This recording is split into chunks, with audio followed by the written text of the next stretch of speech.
Hello everyone, final revision में आपका स्वागत है और मैं हूं यश। आज के लेक्चर से हम इकोनॉमिक्स के ट्रेडिशनल टॉपिक्स को डिस्कस करना शुरू कर रहे हैं। इकोनॉमिक्स एक ऐसा सब्जेक्ट है जिसके आंकड़े हर समय चेंज होते रहते हैं, इसलिए अभी हम सिर्फ इसके ट्रेडिशनल फैक्ट्स को डिस्कस करेंगे जो स्थायी रूप से बने हुए हैं। बाकी करेंट के लेक्चर्स अलग से आएंगे। आज का जो लेक्चर है उसमें हम इकोनॉमिक्स और राष्ट्रीय आय, GVA, GDP, GNP, NNP, NDP आदि के बारे में डिटेल में जानेंगे। तो चलिए लेक्चर स्टार्ट करते हैं। सबसे पहले जानते हैं इकोनॉमिक्स क्या होता है। तो अर्थव्यवस्था मानव की आर्थिक गतिविधियों का अध्ययन है। मतलब मानव की हर वह गतिविधि जिसमें मुद्रा सम्मिलित होती है आर्थिक गतिविधि कहलाती है। जहां मुद्रा का प्रवेश होता है वहां आर्थिक प्रयोजन या आर्थिक मोटिव भी आ जाता है, और यह इकोनॉमिक मोटिव होता है लाभ अर्जित करना। उदाहरण के लिए नौकरी देना, नौकरी प्राप्त करना, किसी चीज को बेचा जाना या खरीदा जाना और कोई व्यवसाय करना आदि सभी आर्थिक गतिविधि के अंतर्गत आते हैं। अब जो अर्थशास्त्र या इकोनॉमिक्स है ना, उसकी सर्वाधिक उपयोग में लाई जाने वाली और लोकप्रिय परिभाषा संसाधनों के उपयोग और उनके वितरण के परिप्रेक्ष्य में है। अब इसकी परिभाषा को हम इस तरह से समझ सकते हैं कि अर्थशास्त्र समाज द्वारा दुर्लभ संसाधनों के उपयोग से मूल्यवान उत्पादों के उत्पादन और उनके वितरण का अध्ययन करता है। इसके अलावा व्यक्ति, फर्म, सरकारें और अन्य संगठनों द्वारा किए गए चयनों के द्वारा समाज में संसाधनों का उपयोग किस तरह से तय होता है, यह अध्ययन अर्थशास्त्र के अंतर्गत आता है। अब इनके भी अलावा सबसे संक्षिप्त, प्रचलित और आकर्षक परिभाषा है कि समाज द्वारा दुर्लभ संसाधनों का उपयोग कैसे किया जाता है। अर्थशास्त्र इस बात का अध्ययन करता है। चलिए अब ब्रांचेस ऑफ इकोनॉमी की बात कर लेते हैं। तो अर्थशास्त्र 1930 के दशक में आई महान मंदी के उपरांत दो बृहद शाखाओं में बढ़ गया, व्यष्टि और समष्टि अर्थव्यवस्था। इसमें जॉन मैनार्ड कीन्स को समष्टि अर्थव्यवस्था या मैक्रो इकोनॉमिक्स का जनक माना जाता है। मैक्रो इकोनॉमिक्स का जन्म कीन्स की पुस्तक the general theory of employment, interest and money 1936 से माना जाता है। अब यह जो माइक्रो और मैक्रो है ना, यह ग्रीक शब्द हैं जिनका अर्थ क्रमशः छोटा या स्मॉल और बड़ा या बिग होता है। अब आर्थिक विश्लेषण में जहां माइक्रो का दृष्टिकोण नीचे से ऊपर या बॉटम अप अप्रोच पर आधारित है, वहीं मैक्रो का दृष्टिकोण ऊपर से नीचे या टॉप डाउन अप्रोच पर आधारित है। देखिए, अब जो माइक्रो है ना, उसमें उपभोक्ता की आय और उनकी खरीदारी पर चर्चा होती है, तो वहीं मैक्रो में मुद्रास्फीति और आर्थिक वृद्धि की गतिशीलता का अध्ययन किया जाता है। दोनों ही शाखाएं अलग दिखती हैं, लेकिन एक दूसरे पर निर्भर भी हैं और एक दूसरे की पूरक भी।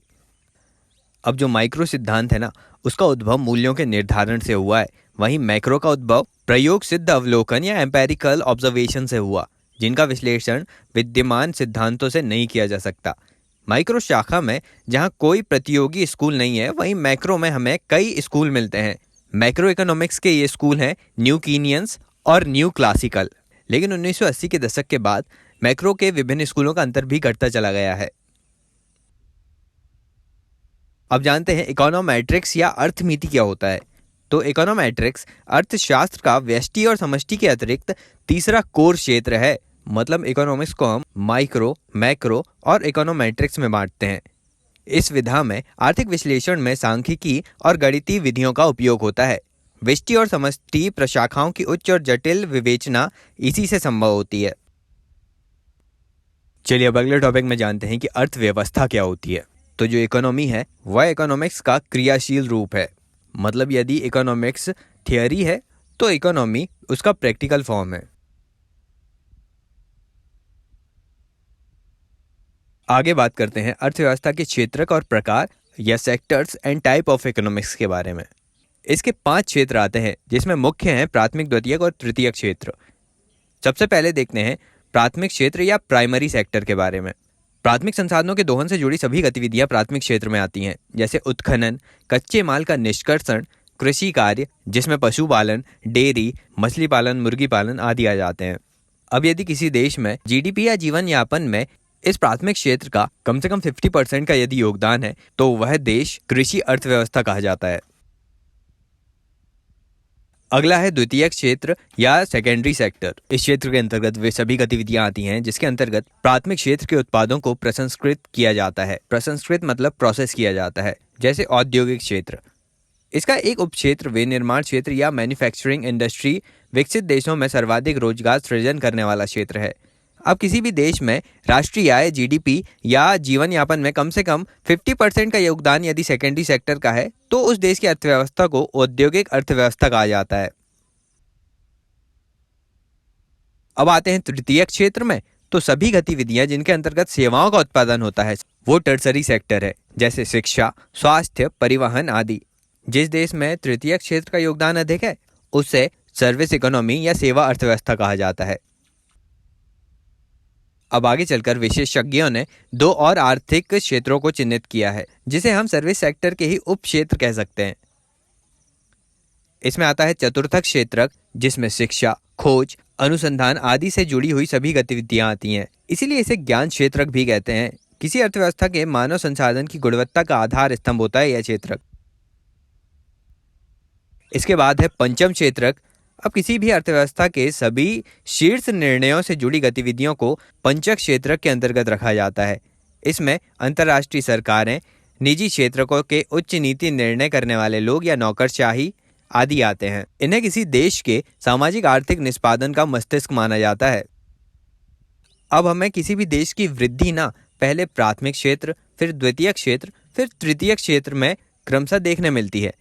लेकिन हाल ही में इंडिया, इंडोनेशिया, फिलीपींस, थाईलैंड और वियतनाम आदि जैसे देशों में देखने मिला है कि ये देश प्राइमरी सेक्टर से डायरेक्ट टर्सरी सेक्टर में जंप कर गए। भारत में यह 1990 के दशक के बाद देखा गया है। चलिए अब अगले टॉपिक में इकोनॉमिक सिस्टम या आर्थिक प्रणालियों की बात करते हैं। इसमें सबसे पहले देखते हैं मार्केट इकोनॉमी क्या होती है या बाजार अर्थव्यवस्था क्या होती है। बाजार अर्थव्यवस्था का उद्भव स्कॉटलैंड के दार्शनिक अर्थशास्त्री एडम स्मिथ की book an inquiry into the nature and causes of the wealth of nation 1776 से माना जाता है। अब इसके सारांश को इस तरह समझते हैं कि समाज में जिन भी वस्तुओं की और सेवाओं की आपूर्ति हो रही है उनके पीछे वे लोग या फर्म होती हैं जो अपने सेल्फ इंटरेस्ट या निज स्वार्थ के लिए विभिन्न आर्थिक गतिविधियां करती हैं और इनका उत्पादन करते हैं। मतलब ये सारे फर्म्स और लोग अपने खुद के लाभ के चलते आर्थिक गतिविधियां करते हैं और इन्हें एडम स्मिथ ने अदृश्य हाथ या इनविजिबल हैंड कहा है। बुक में एडम स्मिथ कहते हैं कि उच्च स्तरीय समृद्धि की प्राप्ति के लिए श्रम के विभाजन या डिवीजन ऑफ लेबर को बढ़ाया जाना चाहिए, जिसके अंतर्गत किसी एक कार्य को छोटे छोटे कई हिस्सों में विभक्त कर दिया जाता है। इस प्रक्रिया से होने वाली विशेषता या स्पेशलाइजेशन द्वारा न सिर्फ उत्पादन का स्तर बढ़ाया जा सकता है बल्कि इससे उत्पादन की प्रक्रिया में विशुद्धता या प्रिसीजन और श्रम बल में गुणवत्ता आती है। अब ये जो इनविजिबल हैंड्स है ना, इनके स्वस्थ परिचालन के लिए एक उचित वातावरण जैसे बाजार का होना आवश्यक होता है, जो मांग और आपूर्ति जैसी बाजार शक्तियों पर आधारित होती हैं। और ऐसी बाजार अर्थव्यवस्था का नियमन प्रतिस्पर्धा या कंपटीशन के माध्यम से होता है। इस अर्थव्यवस्था के परिचालन के लिए सरकार की तरफ से लेसेज फेयर की नीति अपनाई जानी चाहिए। यह एक फ्रांसीसी शब्द है जिसका अर्थ होता है अकेले छोड़ देना, या विशेषज्ञों द्वारा इसे अहस्तक्षेप या नॉन इंटरफेरेंस के तौर पर उपयोग में लाया जाता है। इसमें सरकार की अर्थव्यवस्था में न्यूनतम या कोई भी भूमिका नहीं होती, आर्थिक नियमन की अनुपस्थिति होती है और इसमें करों की अनुपस्थिति या कर की न्यूनतम दरें उपस्थित होती हैं। एडम स्मिथ ने स्वयं ऐसी आर्थिक प्रणाली को the system of natural liberty या प्राकृतिक स्वच्छंदता की प्रणाली कहा है। अब स्मिथ के इन विचारों ने दो प्रकार की आर्थिक व्यवस्थाओं को जन्म दिया, पहली पूंजीवादी और दूसरी मुक्त बाजार की अर्थव्यवस्था। इसमें जहां पूंजीवाद का ध्यान संपदा या वेल्थ और उत्पादनकारी परिसंपत्तियों के स्वामित्व पर होता है, वहीं मुक्त बाजार अर्थव्यवस्था का ध्यान संपदा के विनिमय या एक्सचेंज पर होता है। पूंजीवादी अर्थव्यवस्था में सरकार की उपस्थिति हो सकती है, लेकिन साथ ही निजी उत्पादों पर एकाधिकार होता है जिससे प्रतिस्पर्धा नहीं रहती और आयकर भी न्यूनतम स्तर पर होता है। साथ ही मुक्त बाजार जो अर्थव्यवस्था है उसमें सरकारी हस्तक्षेप नहीं होता, बाजार की शक्तियां नियमन का कार्य करती हैं, जिस कारण बाजार में कंपटीशन या प्रतिस्पर्धा भी बनी रहती है। आयकर तो रहता है लेकिन उत्पादनकर्ताओं को प्रोत्साहित करने के लिए इनकी दरें निम्न रखी जाती हैं। अब यह पूंजीवादी अर्थव्यवस्था अनन्य खोजों और अनुसंधान पर बल देती थी तथा प्रगतिशील थी, लेकिन 1929 की महान मंदी ने इस अर्थव्यवस्था को पूर्णतः धराशायी कर दिया था। पूंजीवादी अर्थव्यवस्था प्रणाली के नेगेटिव तत्वों को देखें तो ऐसे व्यक्ति जो गरीब या जिनके पास बाजार आधारित क्रय शक्ति नहीं थी, उनकी देखभाल के लिए इसमें कोई उपाय नहीं थे, इसलिए गरीब गरीब ही होता चला गया। राष्ट्र के द्वारा नगण्य कल्याणकारी कार्य किए जाते थे। इसी के चलते लगातार अमीर और गरीब के बीच की खाई बढ़ती रही। अब 1929 की महामंदी के बाद अर्थशास्त्र की नई शाखा मैक्रो इकोनॉमिक्स का जन्म हुआ, जिसका प्रस्ताव ब्रिटिश अर्थशास्त्री J.S. कीन्स ने अपनी पुस्तक the general theory of unemployment, interest and money 1936 में रखा था। कीन्स की सलाह को अपनाने के बाद अर्थव्यवस्था को महान मंदी से बाहर आने में सफलता मिली। इस प्रकार व्यवहारिक तौर पर मिश्रित अर्थव्यवस्था का जन्म हुआ था। आगे बात करते हैं गैर बाजार अर्थव्यवस्था या नॉन मार्केट इकोनॉमिक्स के बारे में।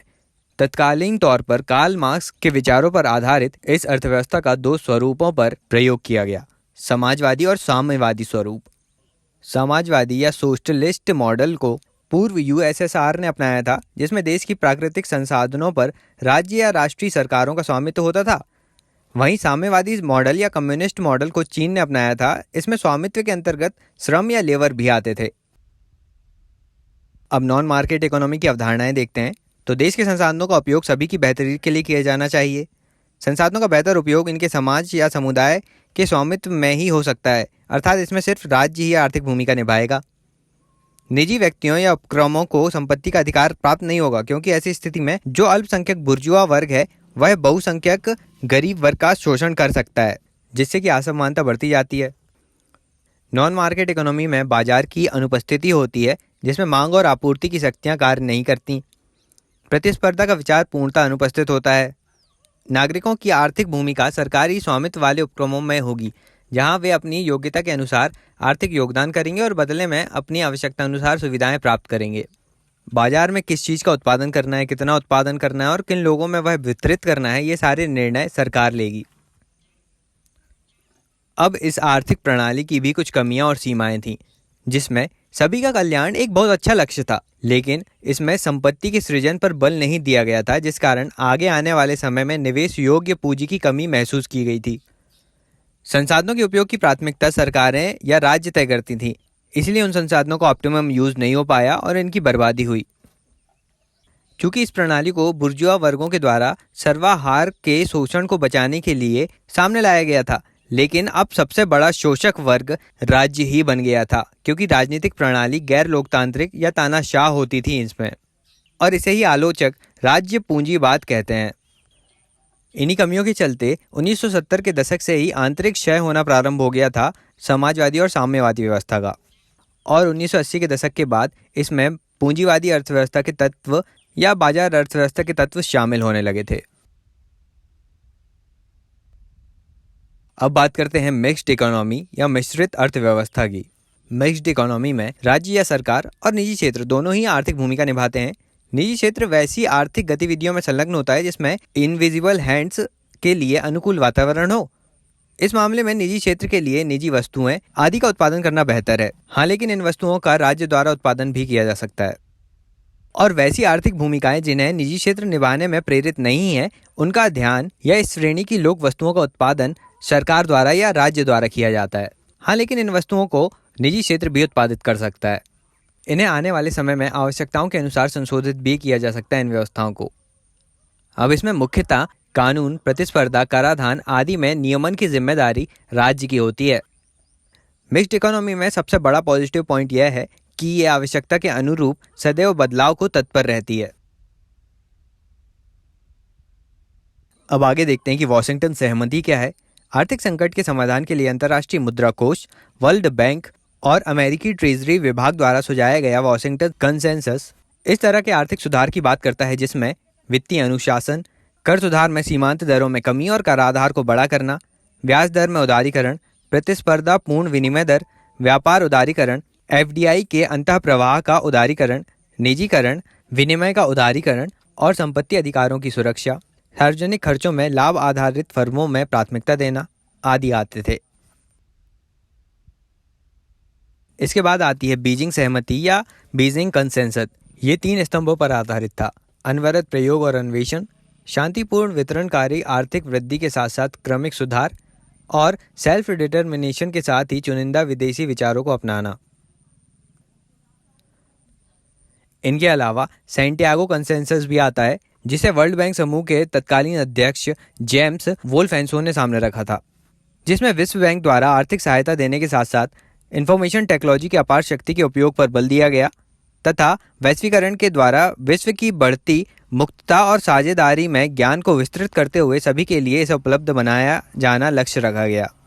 साथ ही वर्ल्ड बैंक ने ज्ञान बैंक की आंतरिक संरचना का भी विकास किया। इसमें इन तीनों कंसेंसस के बस नाम याद रखिएगा कि ये सभी कंसेंसस विश्व अर्थव्यवस्था में सुधार के लिए लाए गए थे।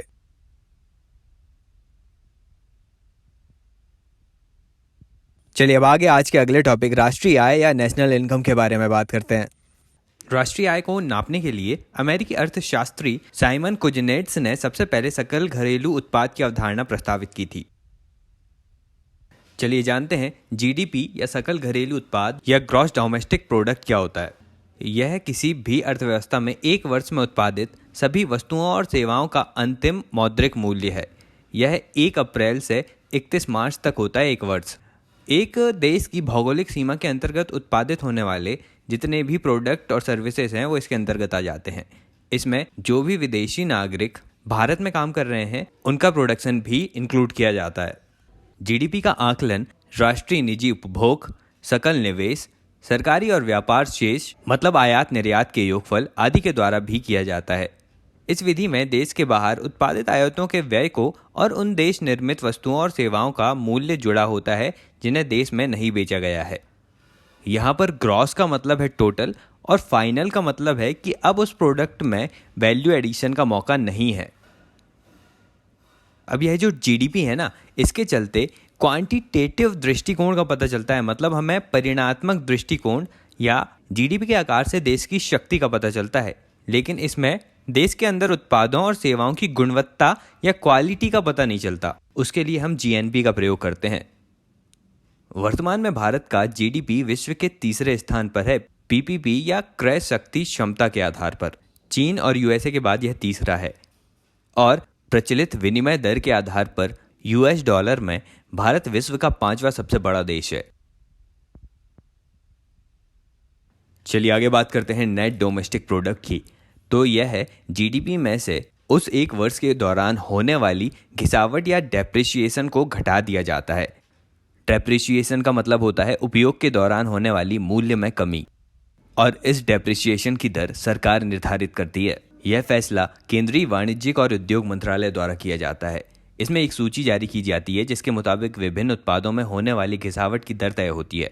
उदाहरण के लिए भारत में रिहायशी निवास की सालाना घिसावट 1% है, वहीं बिजली से चलने वाले पंखों के मूल्यों में 10% की कमी होती है। विदेशी विनिमय बाजार में अगर घरेलू मुद्रा का मूल्य विदेशी मुद्रा के सामने कम होता है तो उसे घरेलू मुद्रा की घिसावट या डेप्रिसिएशन कहते हैं। तो स्पष्ट होता है कि NDP is equal to GDP minus घिसावट। यह एनडीपी हमेशा एक साल की जीडीपी से कम होता है। अब देखते हैं एनडीपी के प्रयोग कौन कौन से हैं। तो इसका उपयोग घिसावट के चलते नुकसान को समझने में किया जाता है। खास समयावधि के दौरान उद्योग धंधे और कारोबार में अलग अलग क्षेत्र की स्थिति का अंदाजा भी इससे लगाया जाता है। घिसावट की मात्रा कम करने से जुड़े अनुसंधान और विकास के क्षेत्र में अर्थव्यवस्था की उपलब्धियों को दर्शाने के लिए भी इसका प्रयोग होता है। एनडीपी का इस्तेमाल दुनिया की अर्थव्यवस्था की तुलना के लिए नहीं किया जाता, क्योंकि हर देश में वस्तुओं में डेप्रिसिएशन की अलग अलग दर निर्धारित होती हैं। अब बात करते हैं जीएनपी के बारे में, ग्रॉस नेशनल प्रोडक्ट। यह किसी अर्थव्यवस्था का सकल राष्ट्रीय उत्पाद या जीएनपी उसके जीडीपी में विदेशों से होने वाली आय को जोड़कर हासिल होता है। इसमें देश की सीमा से बाहर होने वाली आर्थिक गतिविधियों को भी शामिल किया जाता है। मतलब भारत की जो भी आय बाहर से भी प्राप्त हो रही है और घरेलू बाजार से भी प्राप्त हो रही है, उसे जीएनपी कहते हैं। अब इसमें बाहर से कौन कौन सी और किस तरह की आय प्राप्त होती है भारत को, वो देख लेते हैं। पहला है प्राइवेट रेमिटेंस या निजी प्रेषण। इसमें भारत के नागरिक जो दुनिया के दूसरे देशों में काम करते हैं और दुनिया के दूसरे देशों के नागरिक जो भारत में भी काम करते हैं, इन लोगों के निजी लेन देन में से आमदनी होती है, उसे निजी प्रेषण से होने वाली आमदनी कहते हैं। अब इससे फ़ायदा होता है क्योंकि भारत के लोग खाड़ी देश में, अमेरिका में, यूरोपीय देशों में काम करते हैं। वर्ल्ड बैंक के अनुसार 2019 में भारत निजी प्रेषण के मामले में विश्व में अग्रणी देश था, 80 अरब अमेरिकी डॉलर के साथ। दूसरा तरीका है विदेशी ऋणों का ब्याज या इंटरेस्ट ऑफ एक्सटर्नल लोन्स। अब यह जो विदेशी ऋणों के ब्याज की राशि है ना, ये अंतः प्रवाह और बहिर्प्रवाह का परिणाम है। भारत इससे होने वाली आय में हमेशा ऋणात्मक रहा है, क्योंकि इसके द्वारा लिया गया विदेशी कर्ज भारत के द्वारा दिए गए ऐसे कर्ज से कहीं अधिक है। अब आगे अगला तीसरा आय का तरीका है विदेशी अनुदान या एक्सटर्नल ग्रांट्स। इसके अंतर्गत भारत द्वारा प्राप्त किए गए और दूसरे देशों को दिए गए अनुदानों का शेष जो बैलेंस होता है वह शामिल किया जाता है। इसमें भारत को यूएनडीपी और अन्य राष्ट्रों के द्वारा मूलतः मानवीय आधारों पर सहायता दी जाती है। और वैश्वीकरण के प्रारंभ के बाद भारत ने अनुदान देना प्रारंभ किया है। यह भारत के राजनयिक प्रक्रिया का एक अभिन्न अंग है, जो भारत के अंतर्राष्ट्रीय मंचों पर उच्च भूमिका अदा करने के प्रयासों से जुड़ा हुआ है। अब आगे देखते हैं कि जीएनपी के कौन कौन से उपयोग हैं। जीएनपी के आधार पर ही पीपीपी या क्रय शक्ति क्षमता के आधार पर आईएमएफ देशों को विभिन्न रैंकिंग देता है। इस आधार पर भारत दुनिया की तीसरी बड़ी अर्थव्यवस्था है। इसके अलावा राष्ट्रीय आय को मापने के लिहाज से जीएनपी जो है ना, वह जीडीपी की तुलना में विस्तृत पैमाना है, क्योंकि यह अर्थव्यवस्था की परिमाणात्मक के साथ साथ गुणात्मक तस्वीर भी पेश करता है। यह किसी भी अर्थव्यवस्था के आंतरिक के साथ साथ बाहरी ताकत को भी दर्शाता है। इसमें क्वांटिटेटिव और क्वालिटेटिव दोनों मेजर शो किए जाते हैं। जीएनपी जो है वह किसी भी अर्थव्यवस्था के पैटर्न और उसके व्यवहार को समझने में काफी मदद करता है। यह बताता है कि बाहरी दुनिया किसी देश के खास उत्पाद पर कितनी निर्भर है और वह देश दुनिया के विभिन्न देशों पर कितना निर्भर है। यह अंतर्राष्ट्रीय परिदृश्य में किसी भी अर्थव्यवस्था को अपने मानव संसाधन के बारे में, उनकी संख्या और उनके होने वाले आमदनी के बारे में बताता है। इसके अलावा यह किसी भी अर्थव्यवस्था के दुनिया की दूसरी अर्थव्यवस्थाओं के साथ रिश्ते पर भी रोशनी डालता है। दूसरे देशों को दिए गए लोन और उनसे लिए गए लोन के बारे में भी बताता है। चलिए अब बात करते हैं एनएनपी या नेट नेशनल प्रोडक्ट के बारे में। तो इसमें ग्रॉस नेशनल प्रोडक्ट में से डेप्रिसिएशन या घिसावट को घटा दिया जाता है तो एनएनपी प्राप्त होता है। अब एनएनपी के कौन कौन से उपयोग हैं? तो यह किसी भी अर्थव्यवस्था की राष्ट्रीय आय है। याद रखिएगा, एनएनपी है राष्ट्रीय आय। हाँ, जीडीपी और एनडीपी और जीएनपी ये तीनों भी राष्ट्रीय आय हैं, लेकिन इन्हें राष्ट्रीय आय के तौर पर नहीं लिखा जाता, एनएनपी को लिखा जाता है। एनएनपी को देश की कुल आबादी से भाग दिया जाता है तो देश की प्रति व्यक्ति आय का पता चलता है। यह प्रति व्यक्ति सालाना आय होती है। अब राष्ट्रीय आय को आंकलित करने का जो कार्य है ना, वह केंद्रीय सांख्यिकी संगठन सीएसओ के द्वारा किया जाता है। इसके आकलन में जनवरी 2015 में संशोधन किया था सीएसओ ने। अब आगे राष्ट्रीय आय की लागत और मूल्य के बारे में बात करते हैं। Cost and price of national income. राष्ट्रीय आय की गणना करते समय लागत और मूल्य को ही ध्यान में रखा जाता है। सबसे पहले बात करते हैं लागत की। तो किसी अर्थव्यवस्था की आय का मतलब इसकी कुल उत्पादित वस्तुओं और सेवाओं के मूल्य की गणना या तो कारक लागत मतलब फैक्टर कॉस्ट पर की जाती है, या फिर बाजार लागत या मार्केट कॉस्ट पर की जाती है। इन दोनों में ही अंतर होता है। कारक लागत मूलतः निवेश की गई लागत होती है, जिससे उत्पादक उत्पादन की प्रक्रिया के दौरान लगाता है, जैसे पूंजी की लागत, ऋणों पर ब्याज, कच्चा माल, श्रम, किराया, बिजली आदि। अब दूसरी तरफ जो मार्केट कॉस्ट या बाजार लागत होती है ना, उसमें अप्रत्यक्ष कर को जोड़ दिया जाता है। इसका अर्थ है कि वह लागत जिस पर वस्तु बाजार तक पहुंचती है, और इसमें जीएसटी, केंद्र सरकार का सैनवेट, केंद्रीय उत्पाद शुल्क और सीएसटी शामिल होते हैं। अब पहले ना भारत आधिकारिक तौर पर राष्ट्रीय आय की गणना फैक्टर कॉस्ट पर करता था, लेकिन राष्ट्रीय आय के आंकड़े बाजार लागत पर भी प्रकाशित किए जाते थे, जिसका इस्तेमाल सरकार के साथ साथ निजी क्षेत्रों ने किया था। लेकिन जनवरी 2015 से सीएसओ द्वारा राष्ट्रीय आय की गणना बाजार मूल्य या मार्केट प्राइस पर की जा रही है, जो वास्तव में बाजार लागत पर ही है। अब बात करते हैं मूल्य या प्राइस की। आय को दो मूल्यों से निकाला जाता है, स्थायी या कांस्टेंट प्राइस और चालू या करंट प्राइस। इनमें अंतर सिर्फ मुद्रास्फीति के असर का होता है। स्थायी मूल्य के मामले में मुद्रास्फीति को पहले के किसी साल में स्थिर माना जाता है, जिसे आधार वर्ष कहते हैं, और वर्तमान मूल्य के लिए इसमें मुद्रास्फीति को जोड़ा जाता है, और यह वर्तमान मूल्य एमआरपी या मैक्सिमम रिटेल प्राइस है। अब सीएसओ ने 2015 में राष्ट्रीय आय के लेखा में जो संशोधन किया था ना, उसके अंतर्गत आधार वर्ष को 2004-05 से हटाकर 2011-12 कर दिया था।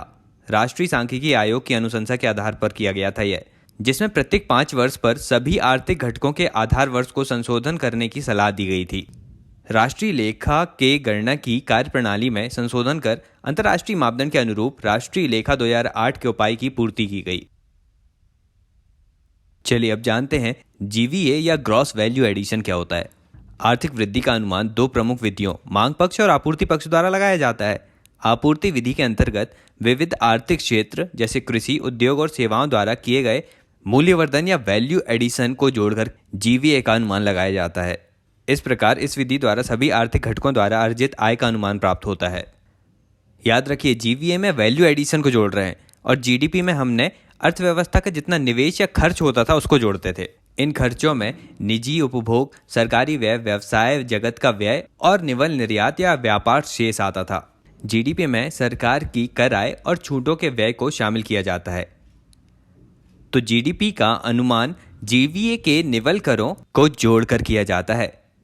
मतलब इसमें ग्रॉस वैल्यू एडिशन या GVA equal to GDP plus उत्पाद कर माइनस उत्पाद सब्सिडी। तो आज का लेक्चर बस इतना ही। लेक्चर अच्छा लगा तो लाइक कर दीजिए, ज़्यादा से ज़्यादा शेयर भी कीजिएगा। अभी के लिए चलता हूँ, मिलते हैं अगले वीडियो में एक नए टॉपिक के साथ। Thank you so much for listening.